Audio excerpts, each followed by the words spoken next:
પ્રશ્નપત્રનું solution જોઈએ. તો મિત્રો શરૂ કરીએ આપણે વિભાગ 1 થી. એમાં નીચે આપેલા વિધાનો માટે સાચો વિકલ્પ પસંદ કરીને જવાબ લખવાનો છે. એમાં પ્રશ્ન નંબર 1, નીચેનામાંથી કયો કૃત્રિમ સૂચક છે? તો અહીંયા 4 ઓપ્શન આપેલા છે. આ 4માંથી સાચો જવાબ આવે ઓપ્શન A, ફિનોલ્ફથેલિન.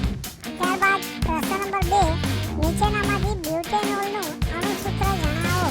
એમાં સાચો જવાબ છે ઓપ્શન C, C4H9OH. ત્યારબાદ પ્રશ્ન નંબર 3 જોઈએ. મનુષ્યમાં મૂત્રપિંડ એ ખાલી જગ્યા સાથે સંકળાયેલ એક તંત્રનો ભાગ છે. આમાં સાચો જવાબ છે ઓપ્શન C, ઉત્સર્જન. ત્યારબાદ આગળ વધીએ.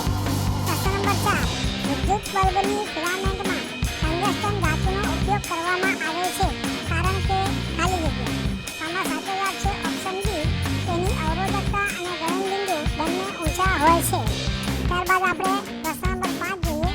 પ્રશ્ન નંબર 5માં અહીંયા આપણને એક આકૃતિ આપેલી છે.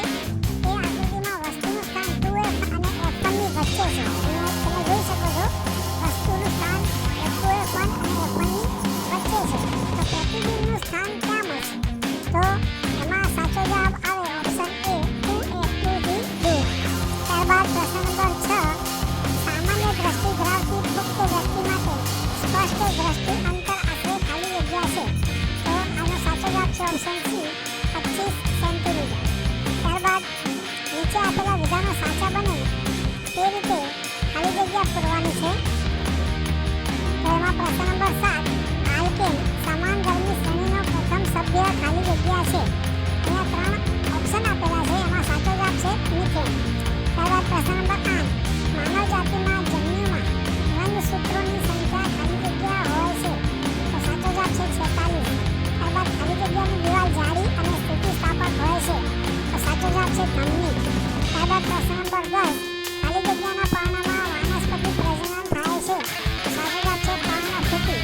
ત્યારબાદ પ્રશ્ન નંબર 11, ઓપ્ટિશિયન દ્વારા સૂચવવામાં આવેલા લેન્સનો પાવર +2.0 એટલે કે 2 ડાયોપ્ટર હોય તો ખાલી જગ્યા પ્રકારના લેન્સનો ઉપયોગ કરવાનું સૂચન કરવામાં આવ્યું હશે.